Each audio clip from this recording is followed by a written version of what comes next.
कभी ऐसे किसी इंसान से मिले हैं जो लगता है अपनी किस्मत खुद लिखता है? ज्योतिष में पता है एक बहुत ही पावरफुल कॉम्बिनेशन है जो ठीक यही वाली एनर्जी देती है। मेष लग्न और मिथुन राशि में सूर्य। ये कॉम्बिनेशन एक सेल्फ मेड वॉरियर यानी कि एक स्वनिर्मित योद्धा को जन्म देती है और आज हम इसी के राज को समझने वाले हैं। इस ज्योतिषीय प्रोफाइल का जो पूरा फलसफा है ना, वो इसी एक लाइन में छिपा है। मैं अपना रास्ता खुद बनाऊंगा। ये सिर्फ एक कहने की बात नहीं है, ये एक अंदर की आवाज है।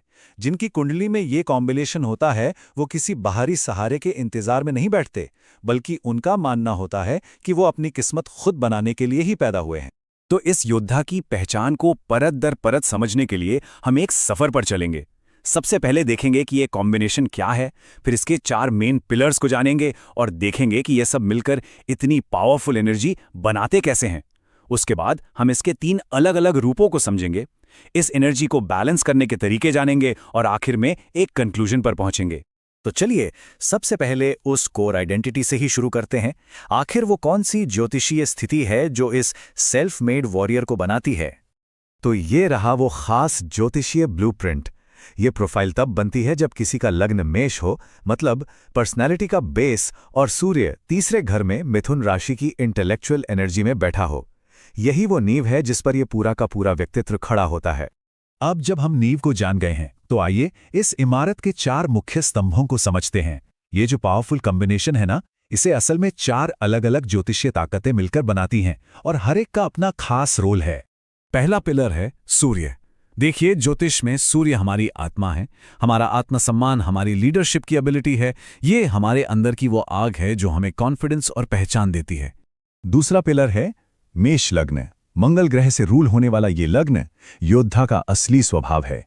हिम्मत, पहल करने की ताकत और एक निडर जज्बा, यही वो इंजन है जो इस योद्धा को किसी भी चैलेंज का सामना करने के लिए पुश करता है। तीसरा पिलर है तीसरा भाव, जिसे पराक्रम भाव भी कहते हैं। ज्योतिष में ये वो मैदान है जहां इंसान अपने दम पर अपने पराक्रम से सफलता हासिल करता है। यहीं पर उसके एफर्ट, कम्युनिकेशन स्किल्स और साहस का असली टेस्ट होता है।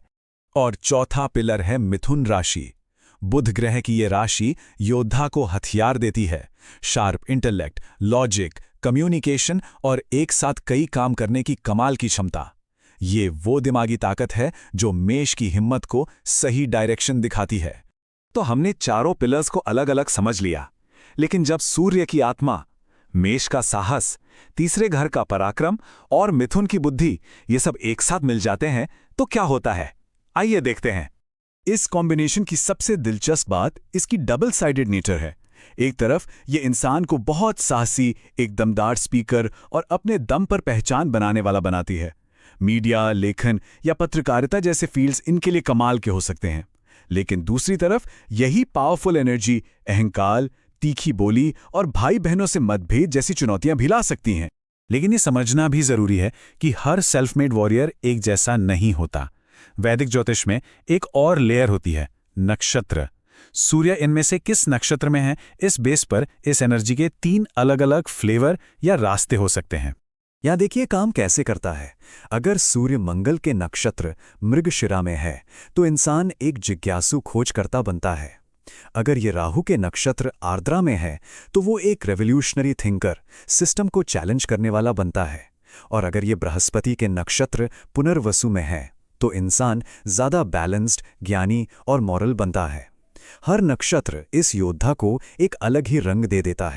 और हाँ, हर रास्ते की अपनी चुनौतियां भी हैं। मृगशिरा वाला थोड़ा अनस्टेबल हो सकता है, जो एक चीज पर टिक नहीं पाता। आर्द्रा वाले को गुस्से और कड़वी जबान से जूझना पड़ सकता है और पुनर्वसु वाला कभी-कभी फैसले लेने में देर कर सकता है। इन पोटेंशियल चैलेंजेस को समझना ही उन्हें हैंडल करने की तरफ पहला कदम है। तो इस पावरफुल एनर्जी को पूरी तरह से कैसे साधा जाए? अगर कभी ये एनर्जी कमजोर या अनबैलेंस्ड महसूस हो तो इसे फिर से अपनी पूरी ताकत में लाने के कुछ बहुत ही सिंपल लेकिन इफेक्टिव तरीके हैं। लेकिन सबसे पहले यह पहचानना जरूरी है कि एनर्जी इम्बैलेंस कब होती है। जब इस कॉम्बिनेशन में सूर्य की ताकत कमजोर पड़ती है तो जिंदगी में इसके कुछ साफ साफ संकेत दिखाई देने लगते हैं। इन संकेतों में शामिल है कॉन्फिडेंस में कमी, क्योंकि सूर्य ही तो हमारे आत्मसम्मान का सोर्स है। पिता के साथ रिश्तों में तनाव, क्योंकि सूर्य पिता का भी कारक है। और अपने एफर्ट्स का फल देर से मिलना, क्योंकि सूर्य ही सफलता और पहचान दिलाता है। अगर ये लक्षण दिखें तो ये एक इशारा है कि सूर्य की एनर्जी को मजबूत करने का टाइम आ गया है। इस एनर्जी को बैलेंस करने के उपाय बहुत सिंपल और पावरफुल हैं। हर रोज सूर्य को जल अर्पित करना, जिससे हम उसकी एनर्जी से कनेक्ट होते हैं। ओम घृणी सूर्याय नमः मंत्र का जाप करना। रविवार को लाल कपड़े पहनना, जो सूर्य का रंग है।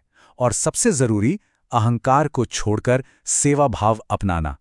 ये छोटे छोटे कदम इस एनर्जी को एक पॉजिटिव डायरेक्शन दे सकते हैं। तो इस पूरे एनालिसिस के बाद इस सेल्फ मेड वॉरियर की विरासत क्या है? आइए इसकी अल्टीमेट पोटेंशियल को समझते हैं। आखिर में मेष लग्न में तीसरे घर का मिथुन सूर्य एक ऐसे इंसान को बनाता है जो अपनी कलम और अपनी हिम्मत दोनों से अपनी कहानी लिखता है। ये अपने पराक्रम, बुद्धि और साहस के दम पर एक्स्ट्राऑर्डिनरी सक्सेस हासिल करने की क्षमता है। यही असल में एक सेल्फ मेड वॉरियर की पहचान है।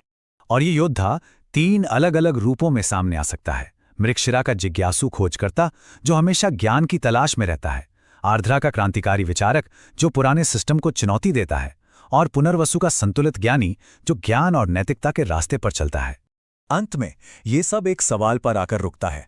इतनी जबरदस्त क्षमता, साहस और बुद्धि के साथ ये योद्धा किस दिशा में जाएगा? क्या वो अपनी एनर्जी का इस्तेमाल कुछ बनाने के लिए करेगा, या इसे चुनौतियों में ही खो देगा? रास्ता चुना जाना बाकी है, और चुनाव हमेशा उस इंसान का अपना होता है।